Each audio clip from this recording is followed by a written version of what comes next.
Hello बच्चों, आज की इस वीडियो में हम पढ़ेंगे साइंस का क्लास 8th का चैप्टर नंबर 2 यानी जिसका नाम है micro organisms friend and foe. Friends और फो यानी माइक्रो ऑर्गेनिजम्स क्या हैं, हमारे दोस्त और दुश्मन कैसे हैं। इस वीडियो में हम पढ़ेंगे क्लास 8th के साइंस चैप्टर 2 के बारे में। तो आइए शुरुआत करते हैं। तो माइक्रो ऑर्गेनिजम्स की डेफिनीशन हम देखते हैं, या माइक्रोब्स, इन्हें हम माइक्रोब्स भी बोलते हैं। तो इसकी डेफिनीशन हम सबसे पहले देखते हैं। माइक्रो ऑर्गेनिजम्स का क्या मतलब हुआ?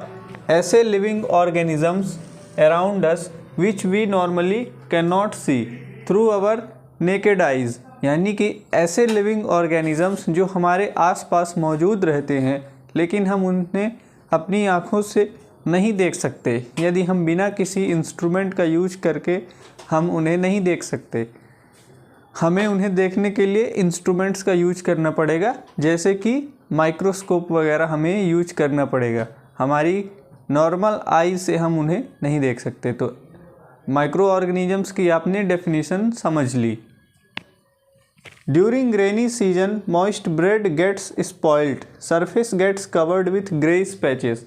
यहाँ पर एक लाइन लिखी हुई है, क्या बोल रही है कि आपने रेनी सीजन में देखा होगा कि ब्रेड जो है वो मॉइस्ट हो जाती है और उस पर ब्लैक कलर के जो है उसकी सरफेस पे चीज़ें ग्रो करने लगती हैं। तो किस वजह से हैं? वो इस वजह से हैं बच्चों, क्योंकि उस पर माइक्रो ऑर्गेनिजम्स उस ब्रेड पर ग्रो होने लगते हैं। किस प्रकार के माइक्रो ऑर्गेनिजम्स? फंगस, उन्हें हम फंगस बोलते हैं। यहाँ पर माइक्रो ऑर्गेनिजम्स के एग्जाम्पल दिए हैं कि बैक्टीरिया, फंजाई, प्रोटोजोआ, एल्गी, ये सारे क्या हैं? माइक्रो ऑर्गेनिजम्स के एग्जाम्पल हैं। माइक्रो का मतलब हुआ स्मॉल, यानी ऐसे स्मॉल ऑर्गेनिजम्स जो हम नहीं देख सकते अपनी आइज से, बिना किसी इंस्ट्रूमेंट का यूज करके। हमें उन्हें देखने के लिए इंस्ट्रूमेंट्स का यूज करना ही पड़ेगा। ये रही डेफिनेशन, और ये रहे बैक्टीरिया, फंजाई, प्रोटोजोआ और एल्गी, ये एग्जाम्पल्स हो गए माइक्रो ऑर्गेनिजम्स के। माइक्रो ऑर्गेनिजम्स को हम माइक्रोब्स भी बोलते हैं। यानी यदि एग्ज़ाम में क्वेश्चन आ जाए कि माइक्रो ऑर्गेनिजम्स को और किस नाम से जानते हैं, तो आप क्या लिखेंगे कि हम इन्हें माइक्रोब्स के नाम से भी जानते हैं। टाइनी ब्लैक राउंडेड स्ट्रक्चर्स जो हैं वो क्या हैं? फंगस हैं। यानी कि आपने ब्रेड रख दिया कई दिनों तक, आपने उसे कंज्यूम नहीं किया, खाया नहीं, उस पर आप देखेंगे कि क्या होने लगेगा? ब्लैक कलर की उसकी सरफेस पे माइक्रो ऑर्गेनिजम्स ग्रो करने लगेंगे। और ये कौन से माइक्रो ऑर्गेनिजम्स हैं? इन्हें हम फंगस बोलते हैं।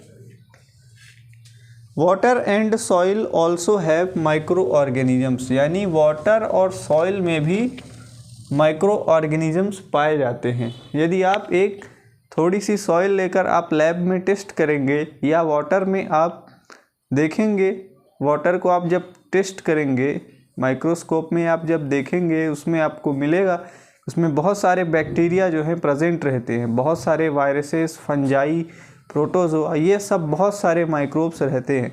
तो ये लाइन यही बोलती है कि वाटर और सॉइल में भी हमारे माइक्रो ऑर्गेनिजम्स प्रेजेंट रहते हैं, और इन्हें हम आइज से अपने नहीं देख सकते हैं नॉर्मली।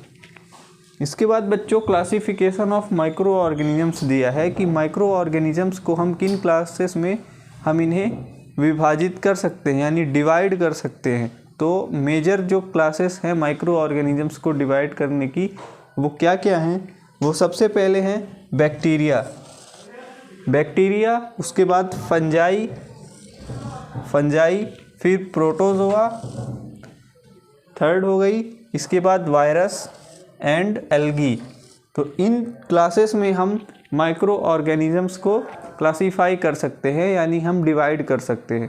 तो यदि आपसे कोई पूछे कि माइक्रो ऑर्गेनिजम्स क्या होते हैं, तो उसके बारे में आप बता दीजिए कि माइक्रो ऑर्गेनिजम्स ऐसे लिविंग ऑर्गेनिजम्स होते हैं जिन्हें हम अपनी आइज से नॉर्मली नहीं देख सकते। फिर आप उसके एग्जाम्पल्स बता दीजिए कि कौन कौन से एग्जाम्पल्स होते हैं, जैसे कि बैक्टीरिया, फंजाई, प्रोटोजोआ और एल्गी, ये आप इसके एग्जाम्पल्स बता दीजिए। इसके बाद आप ये भी लिख सकते हैं कि वाटर और सॉइल में भी माइक्रो ऑर्गेनिजम्स होते हैं, और आप एक एग्जाम्पल के थ्रू भी बता सकते हैं कि माइक्रो ऑर्गेनिजम्स कैसे हमारी ब्रेड को कंज्यूम करके और उसको ख़राब कर देते हैं। इस तरह से आप समझा सकते हैं फंगस का एग्जाम्पल भी।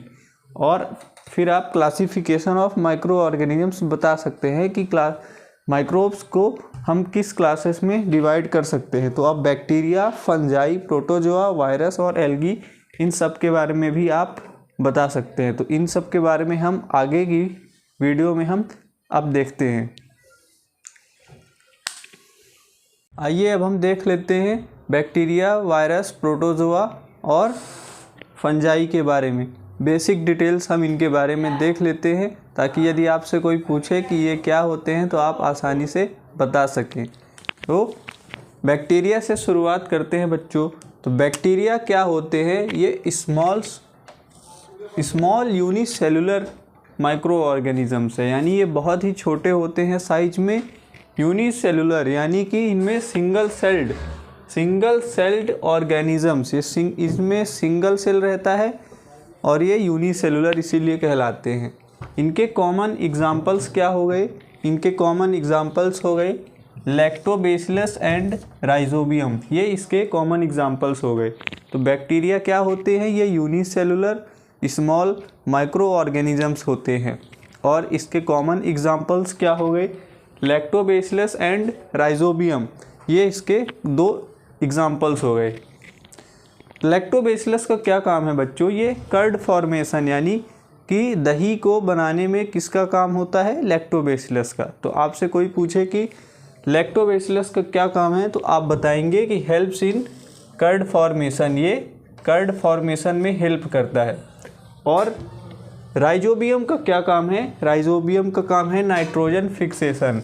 इसका क्या काम है कि नाइट्रोजन को एटमॉस्फेयर से सॉइल में फिक्स करना और सॉइल से नाइट्रोजन यानी कि नाइट्रोजन का पूरी तरह से एटमॉस्फेयर में हमारे फिक्स करना, वो नाइट्रोजन जो है एक फॉर्म से दूसरे फॉर्म में कन्वर्ट होती रहे। तो राइजोबियम नाइट्रोजन फिक्सेशन में काम करता है और लैक्टोबैसिलस कर्ड फॉर्मेशन में काम करता है। फिर यहाँ पर लिखा एक पॉइंट कि some useful and some dangerous. इसका क्या मतलब हुआ कि यानी कुछ बैक्टीरिया तो हमारे बहुत यूजफुल होते हैं, हमारे लिए बहुत यूजफुल होते हैं, और कुछ जो हैं तो डेंजरस भी होते हैं। यूजफुल जैसे हो गए कि हमें कर्ड फॉर्मेशन और हमें नाइट्रोजन फिक्सेशन में हेल्प करते हैं, और डेंजरस ये हो गए कि हमें बहुत सारी बीमारियां इनसे हो जाती हैं, बहुत सारे हमें फूड रिलेटेड डिसीजेस हो जाते हैं, ये फूड को कंटामिनेट कर देते हैं। ये सब क्या हो गए? इसके डेंजरस वर्क हो गए, ये चीज़ें हैं। इसके बाद देखते हैं बच्चों वायरस के बारे में। बैक्टीरिया के बारे में हमने देख लिया, अब वायरस के बारे में देखते हैं। तो वायरस भी एक माइक्रो ऑर्गेनिज़म है और ये दूसरे माइक्रो ऑर्गेनिजम्स के कंपैरिजन में बहुत ही छोटा होता है।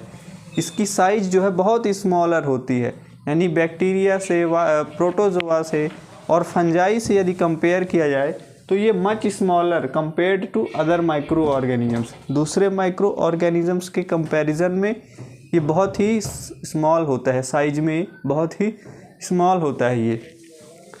दे do not have cellular structure and they require host to reproduce. इसका क्या मतलब हुआ कि इनका कोई सेलुलर स्ट्रक्चर नहीं होता। वायरसेस का अपना खुद का सेलुलर स्ट्रक्चर नहीं होता, यानी कि इसमें अपना खुद का ना तो न्यूक्लियस होगा ना तो प्रॉपर सेल वॉल होगी, ये ऐसे ही बस बिखरा हुआ रहेगा। इसका कोई अपना ठिकाना नहीं है, इसका कोई सेलुलर स्ट्रक्चर नहीं है। और ये they require host to reproduce, और इस रिप्रोड्यूस करने के लिए होस्ट की ज़रूरत पड़ेगी।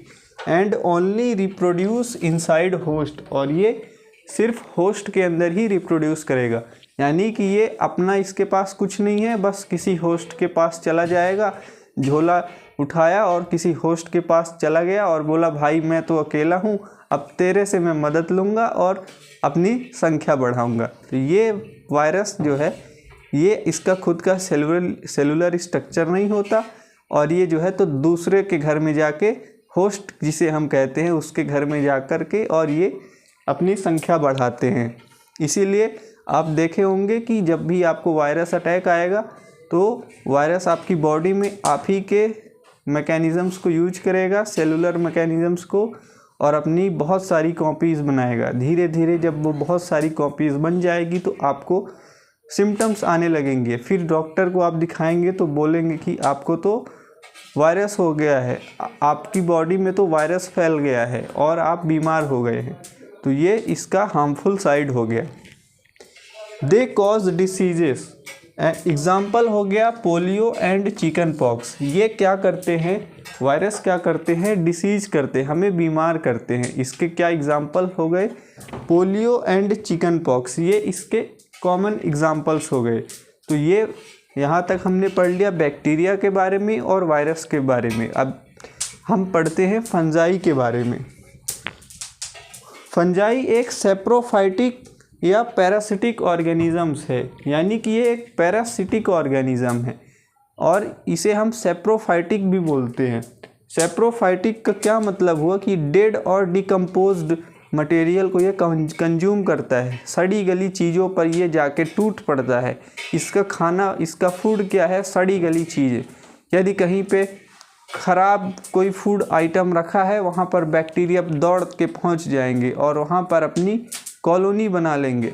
वहाँ पर अपनी फंजाई जो है तो कॉलोनी बना लेंगे और बहुत सारी चीज़ें जो वहाँ की जो फूड आइटम्स है उसको कंज्यूम करने लगेंगी। इसलिए इसे सेप्रोफाइटिक भी बोलेंगे। इसे हम इसलिए सेप्रोफाइटिक ऑर्गेनिज्म बोलेंगे। और इसे हम पैरासिटिक क्यों बोलते हैं, क्योंकि ये दूसरे के साथ जाकर के, दूसरे की बॉडी में जाकर के पैरासाइट की तरह बस जाता है और वहाँ पर रहने लगता है, और जिसके ऊपर रहता है उसे हम होस्ट बोलते हैं और ये पैरासाइट की तरह काम करता है। Mostly multi cellular and not microscopic, यानी कि बहुत सारे जो हैं, ज़्यादातर फंजाई क्या होंगे, या हम प्लूरल वर्ड फंजाई है और सिंगुलर वर्ड क्या होगा, फंगस। तो ये जो फंजाई है ये ज़्यादातर मल्टी सेलुलर होते हैं, एक से ज़्यादा इनमें सेल्स होती, बहुत सारी सेल्स होती हैं।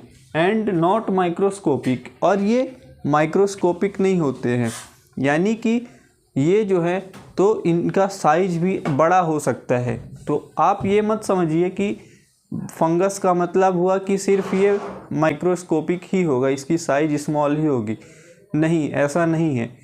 और इसका यहाँ पर एक पॉइंट लिखा है, east is unicellular and microscopic organism. East क्या है, एक यूनिसेलुलर और क्या है, एक माइक्रोस्कोपिक ऑर्गेनिज्म है। इसलिए ईस्ट को हम, इसको आपको याद रखना है कि ईस्ट क्या है, एक यूनिसेलुलर माइक्रोस्कोपिक ऑर्गेनिज्म है। इसके बाद हम देखते हैं प्रोटोजोआ के बारे में। प्रोटोजोअन्स क्या होते हैं, ये सिंगल सेल्ड माइक्रोस्कोपिक एनिमल्स हैं। इन्हें हम सिंगल सेल्ड बोलेंगे माइक्रोस्कोपिक एनिमल्स। इसके क्या एग्जाम्पल हो गए, amoeba, paramecium, Euglena and Plasmodium. ये इसके कुछ एग्जाम्पल्स हो गए, अमीबा हो गया, पैरामीशियम, यूग्लिना और प्लाज्मोडियम, ये इसके प्रोटोजोअन्स के एग्जाम्पल्स हो गए।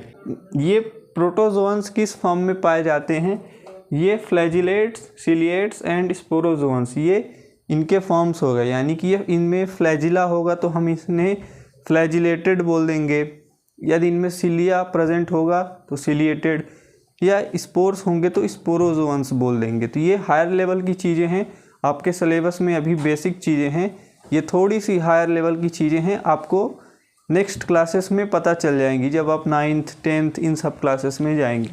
तो यहाँ तक हमने पढ़ लिया bacteria, viruses, protozoans and fungi, इन सब के बारे में पढ़ लिया। अब आगे चैप्टर की ओर बढ़ते हैं।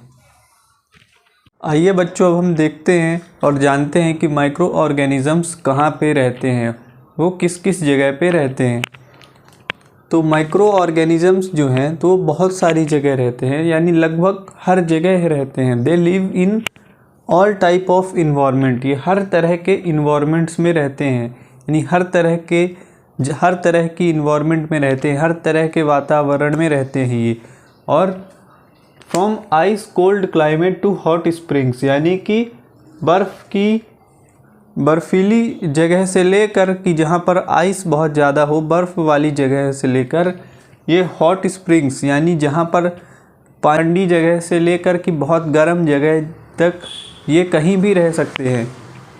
डेजर्ट्स एंड मार्सी लैंड्स, यानी कि ये रेगिस्तान में भी रह सकते हैं और मार्सी लैंड्स यानी कि जहाँ पर दलदल है, जहाँ पर बहुत पानी जमा रहता है, वहाँ पर भी ये रह सकते हैं। यानी कि they live in all type of environments from ice cold climate to hot springs. ये हर तरह के इन्वायरमेंट्स में रह सकते हैं। Also found inside human body, some live on other and while some exist independently. यानी कि क्या मतलब हुआ इसका कि कुछ जो है तो ह्यूमंस की बॉडी के अंदर भी रहते हैं, और कुछ जो है वो कहाँ पे रहते हैं, दूसरे की बॉडी पर रहते हैं, दूसरे की जगह पे रहते हैं, और कुछ जो है वो अपना अकेले भी रहते हैं, सिंगल भी पड़े रहते हैं, अलग भी होकर के रहते हैं। तो यानी ये हर तरह की जगह में रहते हैं, बर्फीली जगह से लेकर के हॉट स्प्रिंग्स यानी जहाँ पर बहुत ज़्यादा गर्म इन्वायरमेंट हो, हॉट इन्वायरमेंट हो, वहाँ पे रहते हैं। डेजर्ट्स में रह सकते हैं, दलदल वाली जगह में रह सकते हैं, वो हर तरह की जगह में ये रह सकते हैं। अब देखते हैं आइए कि फ्रेंडली माइक्रो ऑर्गेनिजम्स, यानी माइक्रो ऑर्गेनिजम्स हमारे लिए फ्रेंड की तरह काम करते हैं। तो ये ऐसे कौन सी वजह है, ऐसी कौन सी चीज़ें हैं जिसके कारण जो है हम इन्हें माइक्रो ऑर्गेनिजम्स को फ्रेंड बोल रहे हैं, हम अपना इसे दोस्त बता रहे हैं। आइए जानते हैं। Used for various purposes in the preparation of curd, bread and cake. Micro organisms का हर तरह के काम में ये यूज़ आते हैं। तो पहला हमारा यूज़ आ गया यूज्ड फॉर वेरियस पर्पजेस, बहुत सारे पर्पज़ के लिए यूज़ किए जाते हैं, जैसे कि in the preparation of curd, bread and cake. Curd का फॉर्मेशन करने में, ब्रेड बनाने में या केक बनाने में इनका यूज़ किया जाता है। Used in cleaning the environment, ये इन्वायरमेंट को क्लीन करने में भी यूज में लाए जाते हैं। जैसे कि example, organic waste, vegetable peels, remains of animal faeces are broken down into harmless and usable substances by bacteria.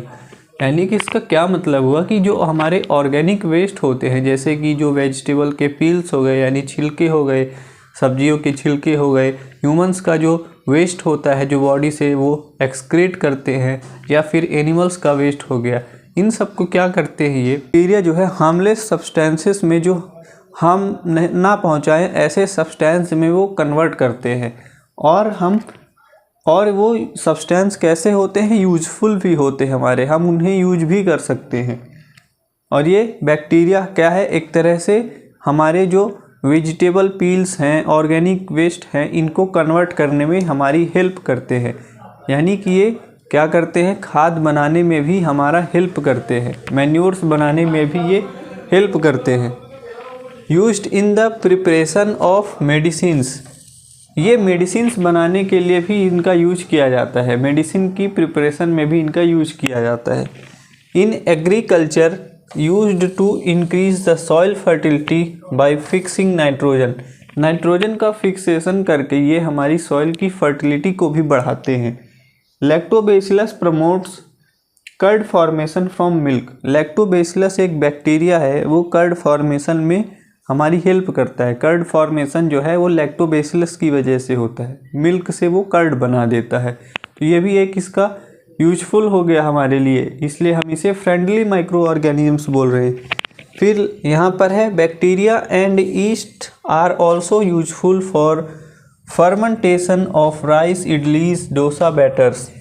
जब भी हम इडली बनाते हैं, राइस का यूज करके, हम चावल का यूज करके इडली बनाते हैं, या डोसा का बैटर बनाना हुआ, तो वहाँ पर भी हम बैक्टीरिया और ईस्ट का यूज करके हम क्या करते हैं, हम फर्मेंटेशन करते हैं, ताकि हमारी जो राइस, इडली हैं या डोसा का जो बैटर है वो अच्छे से बने और हमारा डोसा एकदम परफेक्ट बने। तो ये सारे यूजेस क्या हो गए, इनके यूजफुल फीचर्स हो गए। यूजफुल हमारे लिए एक तरह से इन सब चीज़ों की वजह से हम इन्हें फ्रेंडली माइक्रो ऑर्गेनिजम्स बोल रहे हैं। ईस्ट जो है बच्चों, वो क्या करता है, अल्कोहल में हमारी शुगर्स को क्या करता है, अल्कोहल में कन्वर्ट करता है। यहाँ पर लिखा है east reproduces rapidly and produces CO2 during respiration. जब भी हमें बनाना है डो वगैरह, हमें राइस का बैटर बनाना है। ईस्ट जो है वो बहुत जल्दी ग्रो करता है, रिप्रोड्यूस करता है and produces CO2 during respiration, और इस प्रोसेस के थ्रू वो रेस्पिरेशन के थ्रू वो CO2 को प्रोड्यूस करता है, कार्बन डाइऑक्साइड गैस को प्रोड्यूस करता है, और यही गैस क्या करती है, डॉ में फिल हो जाती है। हमने जो अपना बैटर बनाया है या डॉ बनाया है, यानी जो हमने आटा एक तरह से गूथा हुआ है, उसमें ये गैस जो है वो फिल हो जाती है, भर जाती है उसके अंदर, और उसका वॉल्यूम बढ़ा देती है, वो उसको फ्लफ़ी बना देती है, एक फूला फूला उसको एक तरह से उसकी वॉल्यूम बढ़ा देती है ना। तो ये क्या करता है, ईस्ट क्या करता है, इसके अंदर जा कर के ये ईस्ट क्या करता है, ये CO2 प्रोड्यूस कर देता है, और वो CO2 गैस क्या है, डॉ के अंदर फिल हो जाती है और उसका वॉल्यूम बढ़ा देती है। इससे होता क्या है कि हमारी जो भी हम केक वगैरह बनाएंगे तो वो हमारा केक बहुत फ्लफ़ी बनेगा, बहुत वो सॉफ्ट बनेगा, और एक तरह से उसमें बहुत फूला फूला रहेगा, एक टेक्सचर उसका अच्छा आएगा। This is the basis of the use of the east in baking industry, और बेकिंग इंडस्ट्री में ईस्ट का बहुत ज़्यादा यूज़ होता है, और यही इसका कॉन्सेप्ट है कि हम ईस्ट का यूज करके कैसे हम डॉ को बनाते हैं। For making breads, cakes and pastries, और ब्रेड वगैरह बनाना हो, केक्स बनाने हो या पेस्ट्रीज़ बनानी हो, तो हम इसी चीज़ का, इसी कॉन्सेप्ट का यूज करके और ईस्ट का हम यूज करके हम अपना बेकिंग इंडस्ट्री में ये सब केक्स वगैरह बनाते हैं। इसके बाद हम बच्चों देखते हैं commercial use of micro organisms. Micro organisms हम कैसे यूज कर सकते हैं कमर्शियल पर्पस के लिए, यानी हम कैसे उनसे हम अपना बिजनेस वगैरह में यूज कर सकते हैं। ईस्ट का हम बच्चों यूज करते हैं used for large scale production of alcohol, wine, acetic acid, या फिर हम इसे विनेगर बोलते हैं। तो ईस्ट का यूज करते हैं हम बच्चों किसका प्रोडक्शन के लिए, अल्कोहल बनाने में, शराब को बनाने के लिए हम किसका यूज करते हैं, अल्कोहल का प्रोड्यूस करने के लिए हम किसका यूज करते हैं, ईस्ट का यूज करते हैं। Used for large scale production of alcohol, wine, acetic acid and या विनेगर, हम ईस्ट का यूज करके अल्कोहल का प्रोडक्शन करते हैं, वाइन का प्रोडक्शन करते हैं, या फिर एसिटिक एसिड जिसे हम विनेगर भी बोलते हैं। तो ईस्ट का यूज करके हम ये सब चीज़ें करते हैं। तो ये हो गया इसका commercial use. East is grown on natural sugars present in grains like barley, wheat, rice, crust, fruit juices etcetera. तो ईस्ट को हम ग्रो कराते हैं नेचुरल शुगर्स के साथ, जो किस में प्रेजेंट होती हैं, ग्रेन्स में। किसके ग्रेन्स में, wheat, rice, crushed fruit juices, इन सब चीज़ों में जो इन नेचुरल शुगर्स प्रेजेंट रहती है उसके साथ हम ईस्ट को ग्रो कराते हैं। तो वो क्या होता है, वो शुगर जो है वो अल्कोहल में कन्वर्ट हो जाती है। Sugar converted into alcohol by yeast and smells, और ये जो शुगर है ये अल्कोहल में कन्वर्ट हो जाएगी, और यही शुगर जो अल्कोहल में कन्वर्ट हो जाएगी वो फिर उसकी एक स्मेल आएगी। अल्कोहल की स्मेल क्यों आती है, क्योंकि ईस्ट ने शुगर को अल्कोहल में कन्वर्ट कर दिया। The process of conversion of sugars into alcohol is known as fermentation, और इसी प्रोसेस को हम बोलते हैं फर्मेंटेशन। फर्मेंटेशन का क्या मतलब हुआ कि जो प्रोसेस जिसमें हम शुगर को कन्वर्ट करते हैं अल्कोहल में, उसे हम बोलेंगे फर्मेंटेशन। इसको आपको एक डेफिनेशन यहाँ पर भी आपको एक डेफिनेशन मिल गई। तो फर्मेंटेशन से आप समझ गए कि हम शुगर को अल्कोहल में कन्वर्ट करते हैं किसकी थ्रू, ईस्ट का यूज करके। तो इस प्रोसेस को हम बोलेंगे फर्मेंटेशन। यहाँ पर एक फैक्ट है बच्चों कि लुइस पास्चर डिस्कवर्ड फर्मेंटेशन इन 1857। लुइस पास्चर नाम के साइंटिस्ट थे, उन्होंने फर्मेंटेशन को 1857 में डिस्कवर किया, उसकी खोज की। तो ये आपको याद रखना है कि फर्मेंटेशन प्रोसेस जो है वो किसने डिस्कवर किया, वो लुइस पास्चर ने डिस्कवर किया। कब किया, 1857 में। तो देखते हैं medicinal use of micro organisms, यानी माइक्रो ऑर्गेनिजम्स का यूज करके हम कैसे मेडिसिन को बना सकते हैं। तो पहला हम मेडिसिनल यूज़ देखेंगे एंटीबायोटिक्स। बच्चों एंटीबायोटिक्स क्या होते हैं? ये मेडिसिन्स होते हैं। ये किससे बनती हैं बच्चों? ये produced from bacteria and fungi. ये बैक्टीरिया और फंजाई से प्रोड्यूस की जाती है यानी बनाई जाती हैं। तो एंटीबायोटिक्स क्या है? मेडिसिनल यूज़ है माइक्रो ऑर्गेनिजम्स का। ये किससे बनती है? फंजाई और बैक्टीरिया से हम एंटीबायोटिक्स को बनाते हैं। एंटीबायोटिक्स क्या करती हैं बच्चों? ये किल और stop the growth of disease causing micro organisms. जो भी डिसीज़ कॉजिंग माइक्रो ऑर्गेनिजम्स हैं उनकी ग्रोथ को ये या तो कम कर देती हैं या स्टॉप, मतलब ये तो कम कर देती हैं, स्टॉप कर देती हैं, या तो पूरी तरह से किल कर देती हैं। यानी जो हमारी बॉडी में माइक्रो ऑर्गेनिजम्स डिसीज़ कॉज करने के लिए आए थे उन्हें ये पूरी तरह से कम कर देती हैं या तो उनको किल कर देती हैं। तो ये इसका यूज़ हो गया। Antibiotics are mixed with the feed of the livestock, यानी कि जो भी हमारे जानवर हैं जैसे कि हम गाय भैंस, इनकी हम फीड में हम क्या करते हैं? एंटीबायोटिक्स को मिक्स कर देते हैं। इनकी डाइट में हम एंटीबायोटिक्स को मिक्स कर देते हैं। किस लिए मिक्स करते हैं आइए देखते हैं। तो चेक माइक्रोबियल इन्फेक्शन, और माइक्रोबियल इन्फेक्शन को चेक करने के लिए एनिमल्स में, यानी कि आपको यदि पता करना है कि हमारे एनिमल्स में, हमारे जो जानवर हैं कैटल एनिमल्स हैं, इनमें कोई इन्फेक्शन तो नहीं हुआ, इसको चेक करने के लिए हम क्या करेंगे? इनकी डाइट में हम इनकी फीड में एंटीबायोटिक्स को मिक्स कर देंगे।